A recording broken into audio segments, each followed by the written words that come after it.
අධිරජ ධර්මාශෝක. මෙහෙම කියපු ගමන්ම අපිට මතක් වෙන්නේ ඉන්දියාවේ ශ්‍රේෂ්ඨ රජ කෙනෙක් ගැන. අපි අපේ රටේ ඉතිහාස කතාව ගවේෂණය කරගෙන යද්දී අපිට සක්සුදක්සේ මොප්පු වෙනවා අශෝක රජතුමා හිටියේ මේ හෙළබීමේ කියන එක. බුදුන් ඉන්දියාවට ඇලෙව්වා වගේම අශෝක රජතුමත් ඉන්දියාවට අලවලා තියෙනවා. අපිට ඕන වුණා මේ ඇත්ත කතාව මොකක්ද? කොතනද මේ වැරද්ද වෙලා තියෙන්නේ කියන එක ඔබට වැඩසටහනක් විදියට ගෙනෙන්න. ඉතින් අපිට මේ සම්බන්ධව හොඳ ගවේෂණයක් කරන මේ සම්බන්ධ හොඳ දැනුමක් තියෙන කෙනෙක් අපිට මුණ ගැහුණා. එතුමිය තමයි ඉතිහාස ගවේෂක කුමාරි කිඳිල්පිටිය මහත්මිය. ආයුබෝවන් මහත්මිය. ආයුබෝවන්. ඉතින් ඔබතුමා අපි වැඩසටහනට පිළිගන්නවා. අපි දැනගන්න කැමති කවුද මේ අශෝක කියන චරිතය? අශෝක කියලා අපි ඉස්සෙල්ලම බලමු මහා පරිනිබ්බාන සූත්‍ර වර්ණනාවේ. අනාගතේ පියදාසෝ නාම කුමාරෝ චත්තං උස්සාපෙත්වා අශෝකෝ නාම ධම්මරාජා භවිස්සති. එතකොට මේක සිංහලෙන් ලියලා තියෙනවා මේ පාළි. අනාගතේ පියදාස නම් කුමාරයෙක් රජ වී අශෝක නම් වූ ධර්මරාජෙක් වන්නේය. එතකොට කුමාරයාගේ නම පියදාස.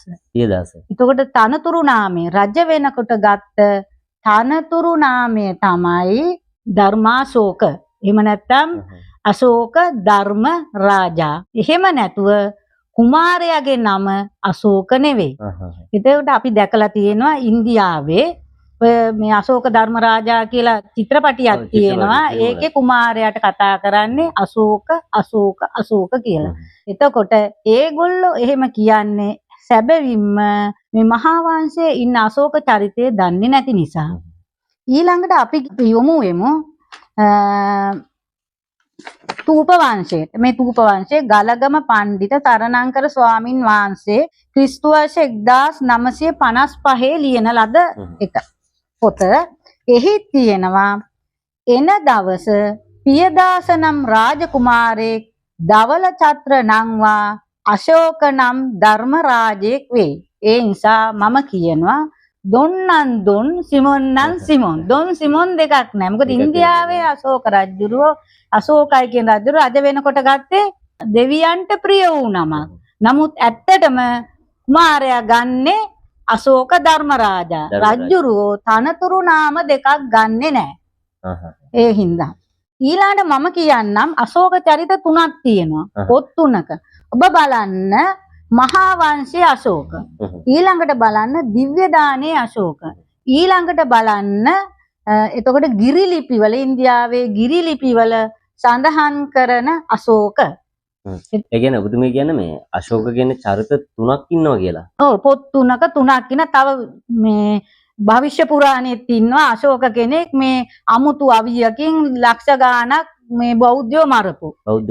එහෙම චරිතෙකුත් තියෙනවා. නමුත් ප්‍රධාන චරිත වශයෙන් ගමු මහා වංශයේ අශෝක, දිව්‍ය දානයේ අශෝක, එහෙම නැත්නම් ඉන්දියාවේ ගිරිලිපි ලිව්වා බවට සඳහන් කරන අශෝක.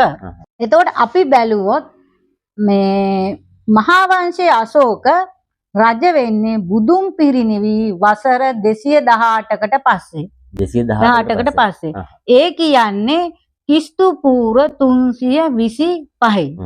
දැන් ඉන්දියාවේ ඔය සෙල්ලිපි කෙරුවා කියන රජුරුවන්ගේ කාල වකවානු හොයාගන්න ඇත්තටම පුළුවන් කමක් නැහැ. දැන් කොහොම හරි ඒගොල්ලෝ බැලුවා ඉංග්‍රීසි කාර්යෝ මේ මහා වංශයේ ඉන්න අශෝකට ආසන්න කාලයකට ගේන්න. කෝන් විසින් අල්සි සබස්කරි සෙල්ලිපි වල ලියලා ඉන්න අන්තියොක කියලා රජ කෙනෙක්. ඒ වගේ රජ කෙනෙක් ඉන්නවා ග්‍රීක ඉතිහාසවල අන්තියෝකස්. නමුත් මේ රජුරු බැලුවාම අන්තියෝකස් නමින් රජවරු 7 දෙනෙක් ඉන්නවා ක්‍රිස්තු පූර්ව සියවසේ. එතකොට ක්‍රිස්තු පූර්ව 324 ඉඳන් ක්‍රිස්තු පූර්ව 138 දක්වා රජවරු 7 දෙනෙක් ඉන්නකොට කොහොමද මේගොල්ලෝ හරියටම මේ රජුරු අහවල් අන්තියෝකස් ගේ කාලේ හිටියයි කියලා පෙන්වන්නේ. එහෙම තමයි ඒගොල්ලෝ දැන් ක්‍රිස්තු පූර්ව 268 ඉඳන් ක්‍රිස්තු පූර්ව 232 දක්වා අරගෙන තියෙනවා. ඊළඟට අපි දන්නවා කුමාරයාගේ නම පියදාස. එතකොට මේගොල්ලෝ කියනවා කුමාරයාගේ නම අශෝක කියලා. එතකොට ගත්ත තනතුර තමයි අශෝක ධර්මරාජ ඒ අපේ මහා වංශයේ ඉන්නවා. අරගොල්ලන්ගේ රජුරුව ගත්ත නම තමයි දෙවියන්ට ප්‍රිය වූ. ඒක නිසා තමයි මං කිව්වේ දොන්නන් දොන් සිමොන්නන් සිමොන් දෙන් සිමොන් දෙකක් බෑ කියලා. එක රජුරුව නම් දෙකක් ගත්තේ නැහැ. අපි බලමු අපේ මහා වංශයේ රජු. එයා අපේ මහා වංශයේ රජුරුව බ්‍රාහ්මණයන්ට දන් දෙනකොට ඔවුන්ගේ හැසිරීම ගැන කලකිරෙනවා. කලකිරලා ඉන්නකොට නිග්‍රෝධ ස්වාමින් වහන්සේ සංසුන් ඉරියව්වෙන් වැඩම කරනවා. ඒක දැකලා උන්වහන්සේව මේ රජමාසලට වැඩම කරවලා බණ අහනවා. අන්න එතකොට මේ අශෝක රජුරුව බුදුදහම වැළඳ ගන්නවා. ඒ තමයි රජ වෙලා අවුරුදු 3කට පස්සේ. ඊළඟට රජ වෙලා අවුරුදු 4කට පස්සේ රජුරුව තමන්ගේ සහෝදරයා වන තිස්ස කුමාරයාව මහාන කරනවා. ඊට පස්සේ රජ වෙලා අවුරුදු 6කට පස්සේ තමුන්ගේ දරුවෝ දෙන්න සංගමිත්තා සහ මිහිඳු යන දෙදෙනා මහාන කරනවා. දැන් අපි ගියොත් අපි බලනවා ඉන්දියාවේ අශෝක චරිතය. ඔහු රජ වෙලා අවුරුදු 8කට පස්සේ කාලිංග යුද්ධයක් කරනවා. කාලිංග යුද්ධය. අන්න එතෙන්දි කලකිරලා තමයි අලුත් ආගමක් වැළඳ ගන්න. දැන් අපේ අශෝක රජුල අවුරුදු 3කට පස්සේ 4කට පස්සේ මේ මහාන කරලා සහෝදරයා 6කට පස්සේ මේ දරුව මහාන කරලා ඔක්කොම කරලා ඉඳි මෙන්න මේ රජුරු අවුරුදු 8කට පස්සේ තමයි අලුත් ආගම වැළඳ ගන්න. හැබැයි එයා මේ අලුත් ආගම වැළඳ ගන්නේ කාලිංග යුද්ධයක් කරලා. කාලිංග යුද්ධ කරලා කලකිරිලා තමයි මේ රජුරුව අලුත් ආගම වැළඳ ගන්න. නමුත් අපේ අශෝක රජුරුව කාලිංග යුද්ධයක් කරලා නැහැ. ඒක මහා වංශයේ සඳහන් වෙන්නේ නැහැ. එතකොට තාත්තා බින්දුසාර අපේ අශෝක මේ රජුරන්ගේ තාත්තා ගැන සඳහනක් නැහැ. අපි දන්නේ නැහැ. අපේ රටේ අශෝක රජතුමාගේ තාත්තා ගැන සඳහනක් නැහැ. තියෙනවා බින්දුසාර. බින්දුසාර. එතකොට මේ ඉන්දියාවේ අශෝක රජුරුවන්ගේ තාත්තෙක් ගැන විස්තරයක් නැහැ. ඊට පස්සේ දරුවෝ කියලා ඉන්නවා මිහිඳු සංගමිත්තා. බිසෝ ඉන්නවා මේ තිස්සා ඉන්නවා. ඒ දෙවෙනි බිසෝ පළවෙනි බිසෝ අසන්ති මිත්‍රා. එතකොට අපි ගිහාම ඒවියගේ ලිපිය කියලා තියෙනවා මේ ඉන්දියාවේ අශෝක රජුරුවන්ගේ. ඒකේ තියෙනවා එම තීවරගේ මව වූ කළුවාකී නම් වූ දෙවන බිසවගේ කියලා තියෙනවා එක සෙල් ලිපියක්. එතකොට මේ අශෝක රජුරුවන්ගේ දෙවනි බිසව කළුවාකී. එතකොට අශෝක රජුරුවන්ගේ පුතෙක් තමයි තීවර. මේක දේවියගේ ලිපිය කියලා තියෙනවා. මොකද මේ පොත? මේක මේ අශෝක ශිලා ලේඛන ලිපිය. එතකොට නපුරු ක්‍රියා විදිහට ගත්තොත් අපේ අශෝක මොකද කළේ? තමුන්ගේ මවට දාව නොවන අනිත් තාත්තගේ වෙනව බිසෝන්ගේ හිටිය සහෝදරයෝ ඔක්කොම මැරලා තමයි රජ වෙන්නේ. දැන් මේ රජුරුවන්ගේ තියෙන්නේ කාලිංග යුද්ධයක් කිරීම. ඒක තමයි චරිතය. එතකොට මේ පෙර භවයක් මේ රජුරුවන්ගේ අපි දන්නේ නැහැ මේ ඉන්දියාවේ අශෝක කියන චරිතය. එතකොට අපි බැලුවොත් මේ අපේ අශෝක රජුරු 84000ක් විහෙර විහාර කරනවා. තුන්වෙනි සංඝායට සම්බන්ධ වෙනවා. වගේ බෞද්ධ බොහෝ දේවල් කරන. නමුත් මේ අශෝක රජුරුව නම් ඉන්දියාවේ බුද්ධ ශාසනය වෙනුවෙන් මොකුත්ම පූජා කළා නැහැ. ඇත්ත වශයෙන්ම අභිෂේක කළ 12 වස් ඇත්තා වූ මේ ඉන්දියාවේ රජුරුව පියදස්සී රජ විසින් මේ නීග්‍රෝධ ගෘහාව ආජීවකයන්ට දෙන ලදී. ඊළඟට ගත්තොත් අභිෂේක කළ 12 ඇති පියදස්සී රජු විසින් බලතික පර්වතයේ වූ මේ ගුහාව ආජීවකයන්ට දෙන ලදී. දැන් අපි කියනවා අපේ අශෝක රජුරුව මේ බෞද්ධයෙක් වුණාට පස්සේ කිසිම අන්‍ය ආගමිකට උදව් උපකාර කළේ නැහැ. දැන් මේ රජුරුව හැම අන්‍ය ආගමිකයටත් උදව් කළා තියෙනවා, ලෙන් පූජා කළා තියෙනවා. හැබැයි අපේ ශාසනයට මුකුත් කරලා නැහැ. දැන් ඔබ අහන්න එපා මගෙන් අර මේ අශෝක ටැම් ලිපියක් තියෙනවා කියනනේ මේ ලුම්බිනි. ඒවා ගැන අපි බොහෝ සෙයින් කතා කරලා තියෙනවා. වංචනික චරිත දෙකක් එකතු වෙලා ශර්මයි මේ ඇන්ටන් ඇලවිස් එකතු වෙලා කරපු දෙකක්. ඊළඟට තියෙනවා මේ හෝනාගමන ස්තූපයේ දෙපාරක් ලොකු කළා කියලා ඉන්දියා අශෝක රජුරෝ. දැන් ඉතින් මේක ගැන හොයන්න ගියාම ස්මිත් ඒ වගේම මුඛර්ජිලා ඕ ඉතින් ඔයා පෙන්නපු සෙල්ලිපි අශෝක රජ අරයට කට උත්තර නැහැ. ඒවා මම පෙන්නන්නම් ඒ මේ පුරාවිද්‍යා වාර්තාවලුත් මම ඉදිරිපත් කරන්නම් මෙතන. එතකොට මෙන්න මෙහෙම අශෝක රජ කෙනෙක් තමයි ඉන්දියාවේ ඉන්නේ. ඊට අමතරව මේ චරිත දෙක මම මේ සංසන්දනය කළේ. ඊට අමතරව අපි දන්නවා දිව්‍ය දානෙත් අශෝක කෙනෙක් ඉන්නවා. ඒක පොඩ්ඩක් කියවන්න ඕනේ. ඒකට මේ ග්‍රන්ථයක් නේ. ග්‍රන්ථයක්. ඒකට මේක ලියවෙන්නේ ඉන්දියාවේ නේ. ඉන්දියාවේ තියෙන හැමතැනම තියෙනවා. මේක ඇත්තටම තියලා තියෙන ඉන්දියාවේ නේපාලෙන් ගිහින්. නේපාලෙන් ගිහින් මේ පොත. ඒකෙන් තියෙනවා මේ ඒ රජුරෝ ඒගොල්ලන් කියන අශෝක රජුරෝ බුදුන් පිරිනිවි වසර 100කට පස්සේ තමයි රජ වෙන්නේ. පෙර භවයේදී ගෞතම බුදුන්ගේ කාලේ බුදුහාමරන්ට ආහාර කියලා 5 වගේක් දැම්මලු පාත්‍රයට. ඔව්. ඒ හින්දා බොහෝම කැත පුද්ගලයෙක් විදියට ඉපදින. අපි දන්නවා අපේ අශෝක රජුරෝ කැත කෙනෙක් නෙමෙයි. අස්සන් චරිතයක් කියලානේ කියන්නේ. ඉතින් එහෙම චරිතයක් තමයි ඒ අශෝක රජුරෝ. හැබැයි ඒ දිව්‍ය දානේ ඉන්න අශෝකත් බුද්ධ ශාසනයට වෙහෙර විහාර පූජා කළා තියෙනවා. නමුත් තුන්වන සංගායනාවකට සම්බන්ධ වූ බවට කිසිම සාක්කියක් නැහැ. අපි කිව්වා අශෝක රජුරෝ මේ තුන්වෙනි සංගායනාවකට යොමු වෙන්නේ ඇයි? දැන් ලාභ ප්‍රයෝජන වැඩි වෙනවා. මොකද බුද්ධ ශාසනය විතරයි බුදුහා මේ අශෝක රජුරෝ උපකාර කරන්නේ. අනෙක් ආගම් වලට උපකාර කරන්නේ බුද්ධ ශාසනයට ලාභ සත්කාර වැඩි වෙන හින්දා අන්‍ය ආගමිකයොත් මොකද කරන්නේ? හාමුදුරු වගේ මහාන වෙනවා.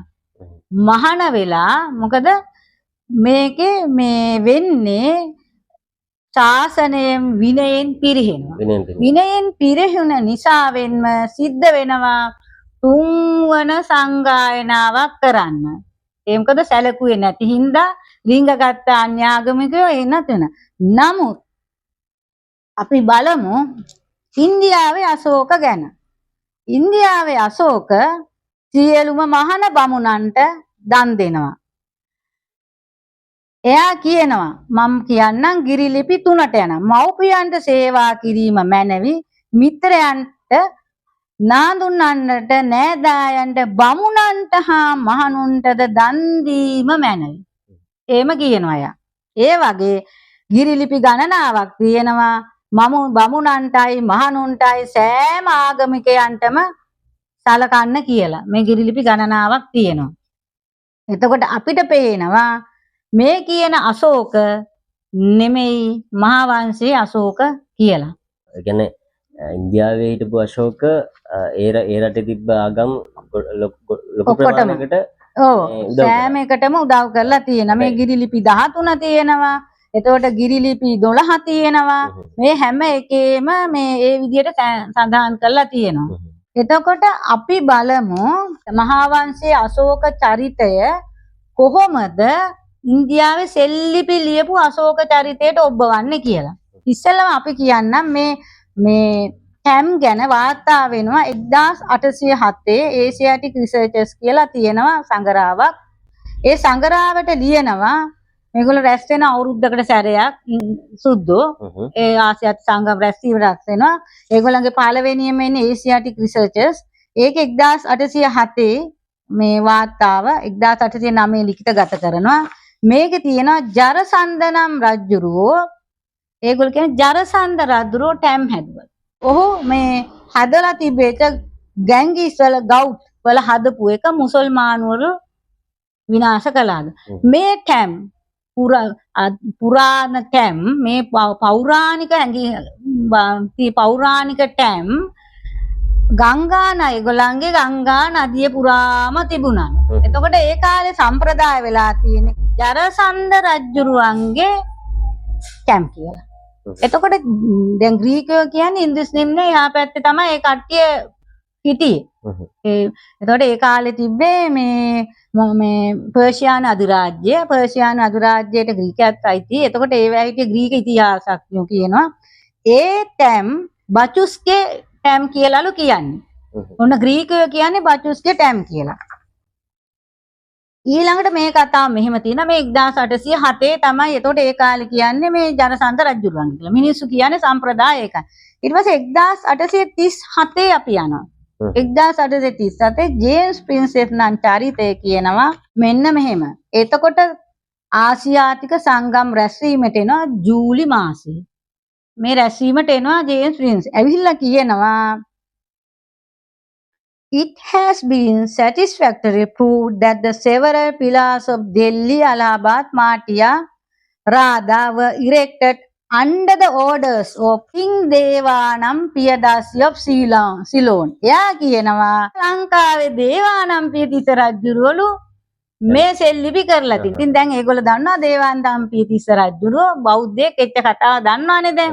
ඉතින් එහෙම ඇවිල්ලා කියලාම මේ වාර්තාව බලන්න 1837 ජූලි මාසේ පිටු 566 ඉඳන් 630ක් විතර දක්වා දිවෙන මේ වාර්තාව අරගෙන කියවන්න. ඒකෙව් මේ සඳහන් කරන්නේ 567 66 පිටුවේ තමයි මේ සඳහන් කරන්නේ මේ සෙල්ලිපි කළේ දේවානම් පියතිස්ස රජුරුවේ කියන්නේ ඉන්දී ලංකාවේ දේවානම් පියතිස්ස කියලා. එහෙම කියලා ඔහු කියනවා දැන් ඒගොල්ලෝ දන්න අශෝක මේ රජුරුව දේවානම් පියතිස්ස හොඳ බෞද්ධයෙක් වුණා කියලා. ඒ වුණාට මේ සෙල්ලිපි වල කිසි දෙයක් තැනක නැහැනේ. ගෞතම බුදුන් මේ සකමුණි මොකුත් කියලා නැහැ. වෙහෙර විහාර හදපුවා. එතකොට ප්‍රතිබුද්ධ ප්‍රතිමා ගැන මේ මුකුත් කියලා නැහැනේ. ඒ මදිවට මේකේ තියෙන උත්සව බලන්න. එතකොට මේකේ තියෙන සත්තු බලන්න. මේ කියනවා ගිරවම අරන්න එපා. තෝරාගත් සතුන්ට ආරක්ෂා කරනවා. තෝරාගත් කාලවල ආරක්ෂා කරනවා. එතකොට එක් කාල පෙන්නන උපවාස කරන කාල. හරිද? ඉතින් එයා කියනවා මේවා මුකුත් මේ ලංකාවේ පාලි පොත්වල මේ වගේ දේවල් නැහැ කියලා මට කිව්වනේ රත්නපාල. දැන් අපේ පාලි පොත් වලින් තමයි බෞද්ධ ආගම ගැන හොයාගෙන. බුද්ධ දර්ශනය, බෞද්ධ සංස්කෘතිය ඔක්කොම හොයාගන්නේ අපේ පොත් වලින්. රත්නපාල කිව්වනේ මට මෙහෙම නැහැ කියලා. බලන්නකො මේකේ මේ තියෙන උත්සව වැඩිපුර බර වෙන්නේ වැඩි බරක් තියෙන්නේ ඉන්දියාවේ හින්දුන්ගේ කැලෙන්ඩරේ තියෙන හින්දු උත්සව වලට.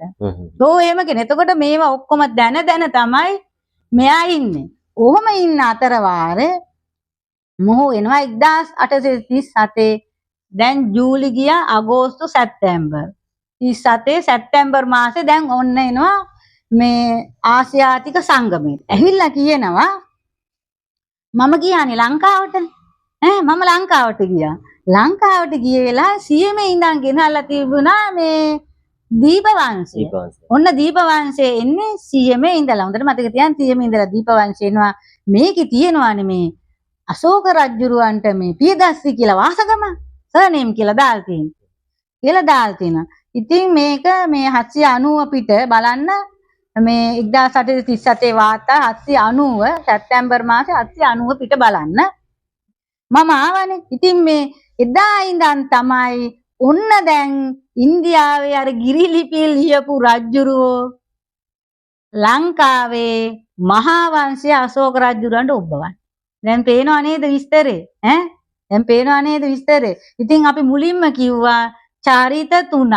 ලංකාවේ මහා වංශයේ අශෝක එක චරිතයක්, ඉන්දියාවේ ගිරිලිපි ලියපු අශෝක තව චරිතයක්. චරිත දෙකයි. ඒතකොට ඒගොල්ලෝ ඔය අශෝක නම මුලින් තිබ්බේ නෑ. ඕව අසුකාලීන ඔන්න පෙන්වනවා අශෝක කියලා චරිතයක් තියලා තියෙනවා. අශෝක කියලා නම තියෙන සෙල්ලිපිගෙන මස්කී තව තුන.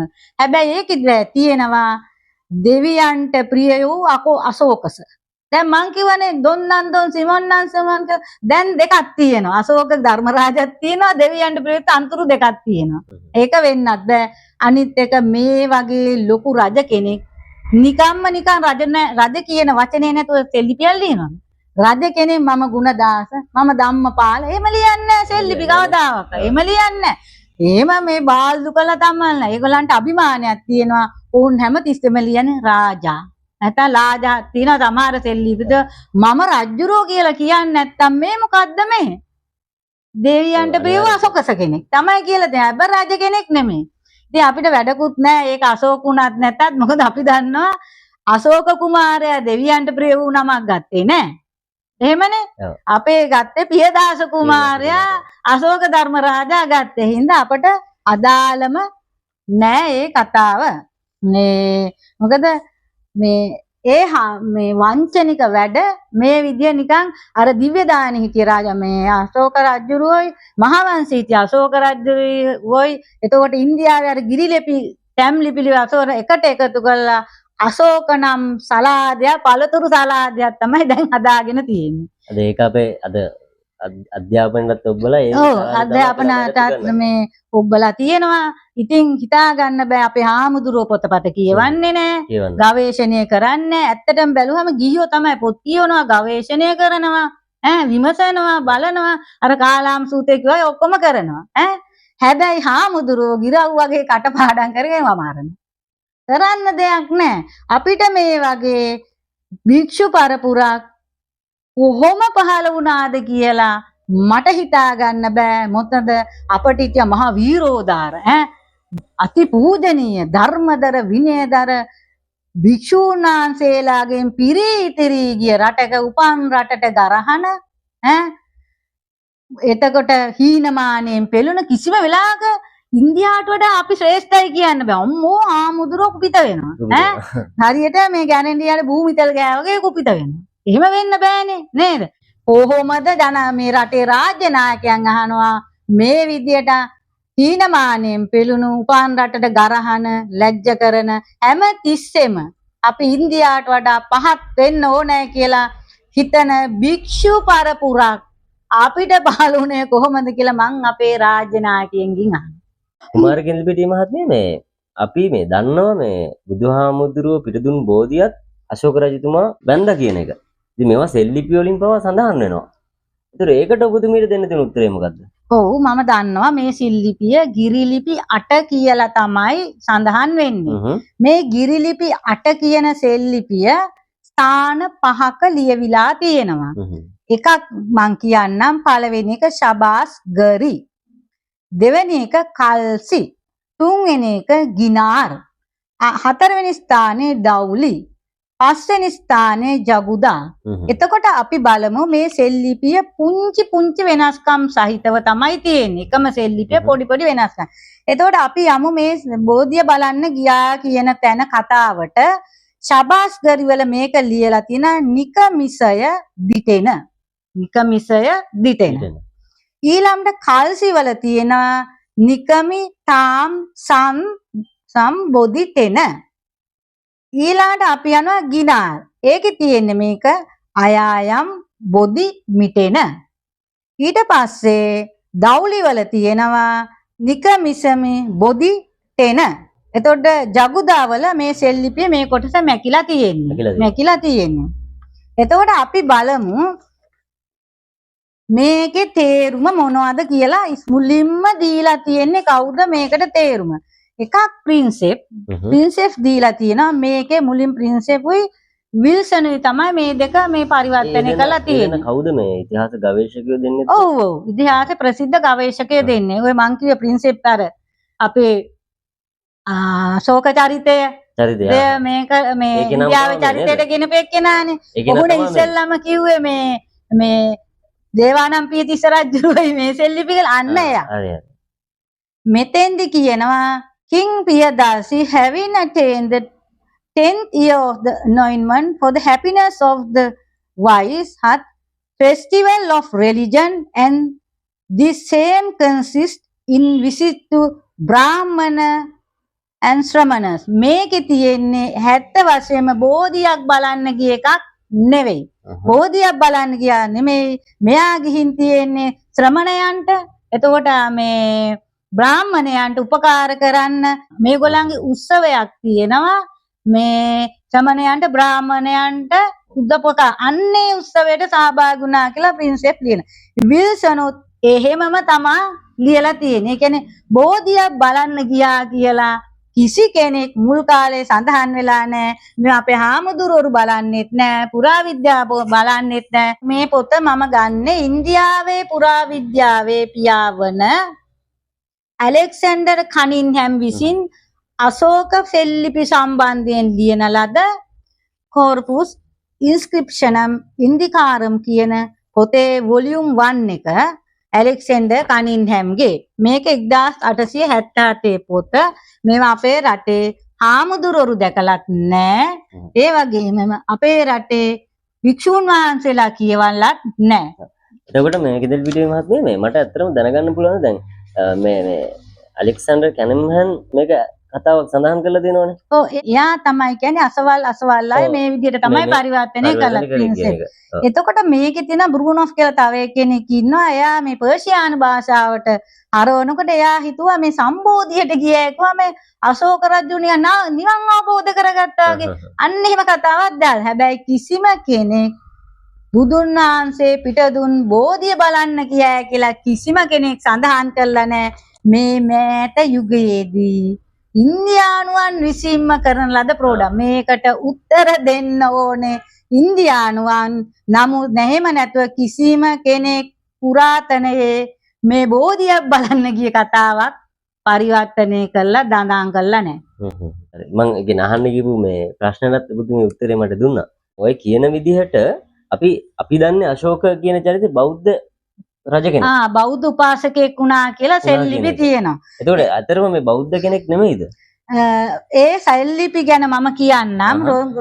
මේ පර්වත ලිපිය තියෙන සහස්‍රම් වල මේකේ තියෙන්නේ දේවානම්පිය හේවම් අදිති ලේඛානි අදිති යානි කියලා උපසක උපසක සුමි නාචා බදාම් එහෙමයි තියෙන්නේ. මෙයා බෞද්ධයෙක් වුණා නම් අපේ බුදුහාමුදුරන්ගේ ශ්‍රාවකෙක් වුණා. එක්ක බුද කියන වචනේ තියෙනවනේ. බඩාම් කියන්නේ බුදුහාමුදුරු නෙමෙයිනේ. බඩාම් කියන වචනේ බුදුනේ. සක කිව්වට ගන්න බෑනේ. සක මුනි තියෙන්න ඕනේ. සක මුනි තියෙන්න ඕනේ. දැන් සුමි කියන එක තමයි බුදුන් කියලා. ඒ වගේ බොරු වංචාවල් තමයි තියෙන්නේ. මෙයා බෞද්ධ යෙක් උනාය බෞද්ධ උපාසක උනා කියලා මේ වලවෙනි වාක්‍ය හෝ දෙවෙනි වාක්‍ය හෝ කොතනකවත් නැහැ. එහෙම තිබුණා නම් අනිවාර්යයෙන්ම සකමුනි කියලා තියෙන්න ඕනේ. එහෙම නැත්තම් ගෝතමාරි බුද්ධ හරි තියෙන්න ඕනේ. අපිට සක කිව්වට ගන්න බෑ. සකෝන්නම් ශාක්‍ය කියලා ගත්ත. හොඳට මතක තියාගන්න ඉන්දියාවට උතුරෙන් හිටියා ඉස්සර ස්කිතිය කියලා බල ප්‍රදේශයක්. ඒ ස්කිතිය බල ප්‍රදේශයේ මිනිස්සුන්ට කිව්වේ සක. ඒ හින්දා සක තිබ්බ බලියට සක මුනි නෙවෙයි.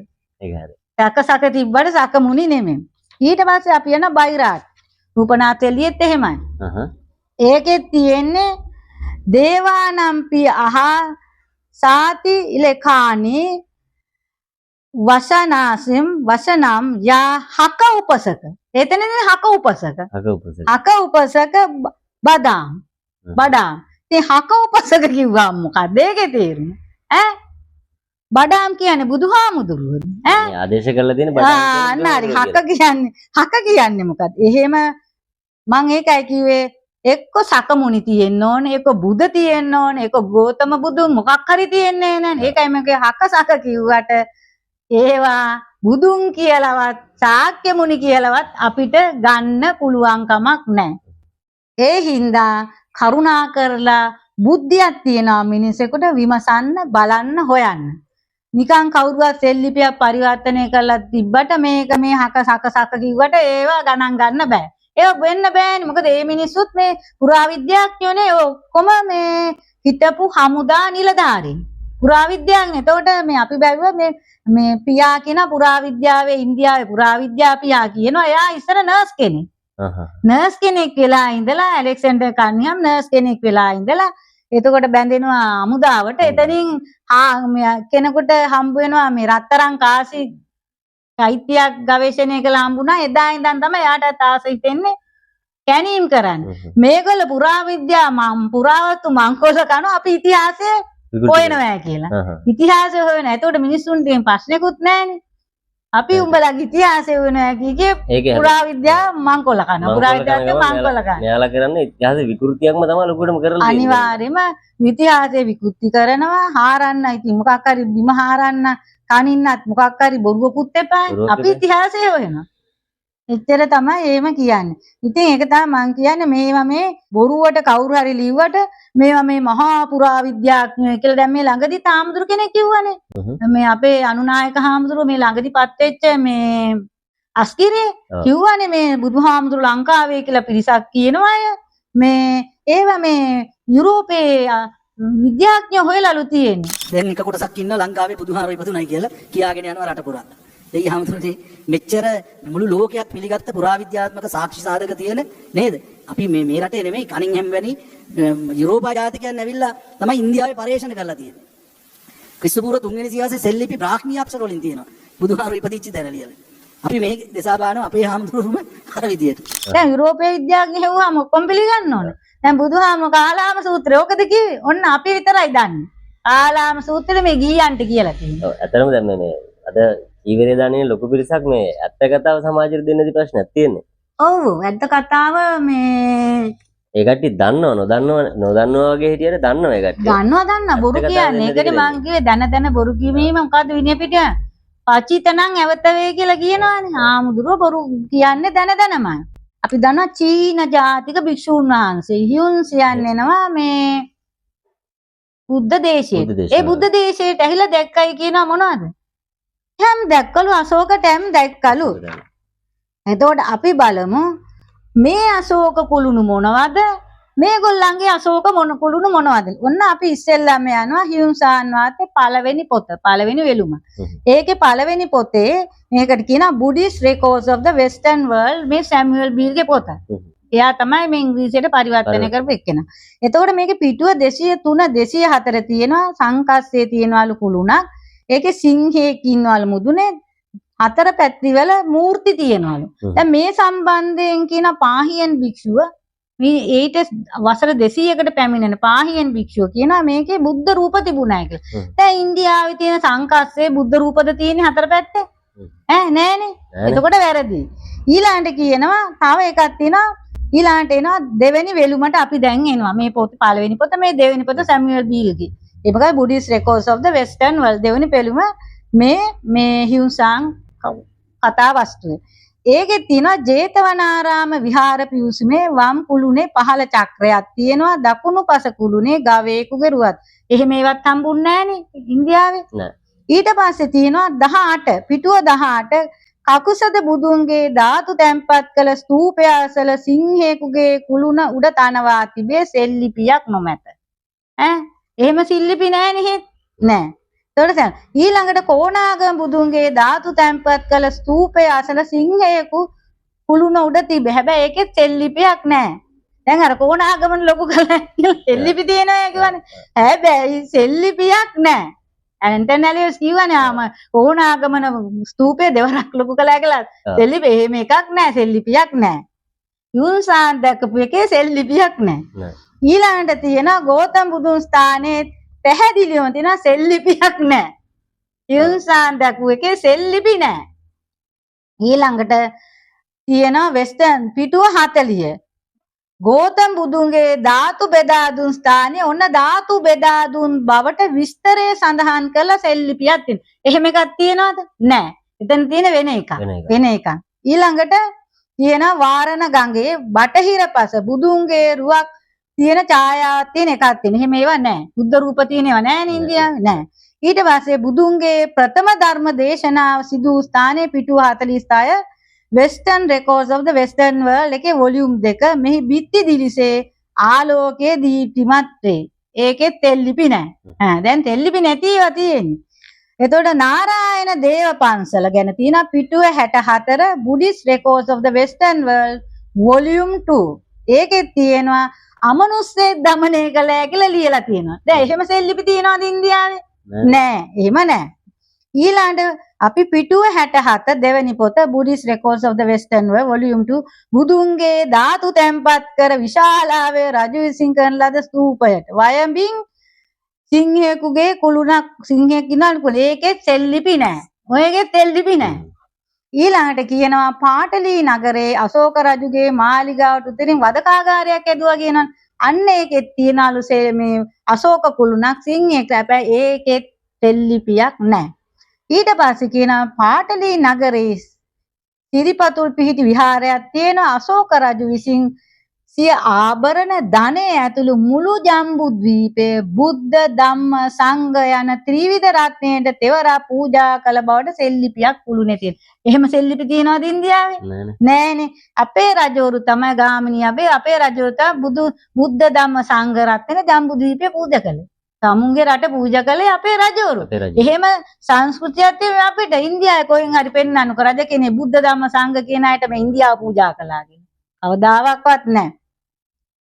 ඊළඟට අන්තිම එක 13ක් ඔහු දක්වනවා. මේ 13 එක මේක පිටු 165 Buddhist Records of the Western World Volume 2 රාගජගහ නුවරට උතුලෙන් පිහිටියා වූ කරන්දක වැවට වයබිම් පීරි ස්තූපයක් අසල ඒ ස්තූපය හැදීමට හේතුව සෙල්ලිපි සඳහන් කරලා තියෙනවා. ඔය ස්තූප අසල තමයි හුඟක් මේ අශෝක කුළුණු තිබිලා තියෙන. මෙන්න බලන්න මම පෙන්නන්නම්.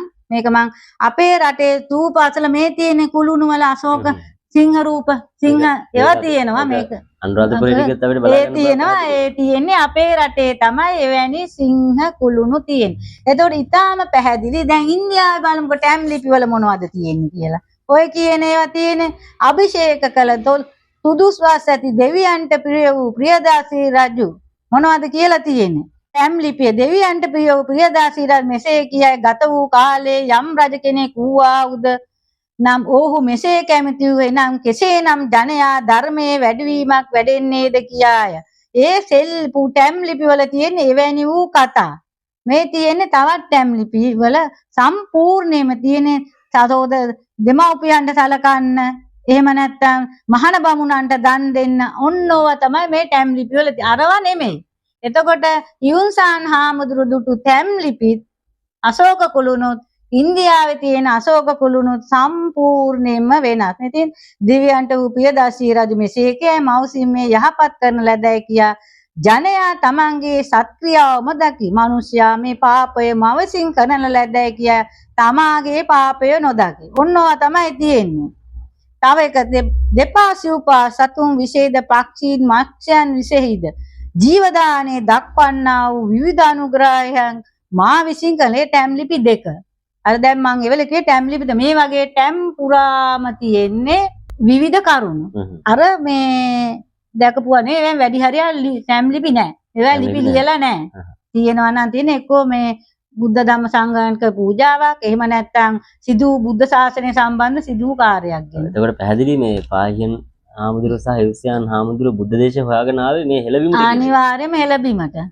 ඒ වගේ මම කියන දැන් ඉන්න ඉන්දියාවේ පුරාවිද්‍යාඥයෝ පවා කියනවා අර ඉන්දියාවේ ගිරිලිපි එහෙම නැත්නම් ටැම් ලිපි ලියපු රජුරෝ ඉන්දියාවේ ලියපු රජුරෝ මහා වංශයේ අශෝක රජු නෙමෙයි කියලා උනුත් කැමති නෑ පිළිගන්න.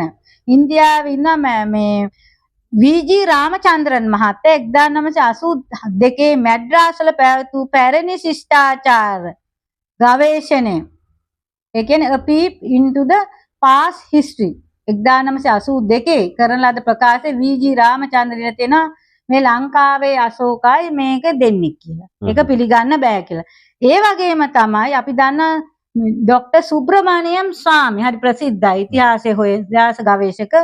ඒ කියන ඩිෆල්සිෆිකේෂන් ඔෆ් ඉන්දියන් හිස්ටරි පොතේ ලියනවා මේක පිළිගන්න බෑ කියලා. මේ අශෝකයයි කියලා පිළිගන්න බෑ කියලා කියනවා. මහා වංශ අශෝකයි මේ ගිරිලිපි ලියපෙකනයි කියන්න බෑ. ඒ වගේම තමයි ප්‍රසිද්ධ තවත් පරිශකෙත කේ.වී. රාමකෘෂ්ණ මහත්මයා ඔහුත් කියනවා Saraswati river and Hindu civilization පොතේ ඒ වාර්තාවේ කියනවා මේක පිළිගන්න බෑ කියලා.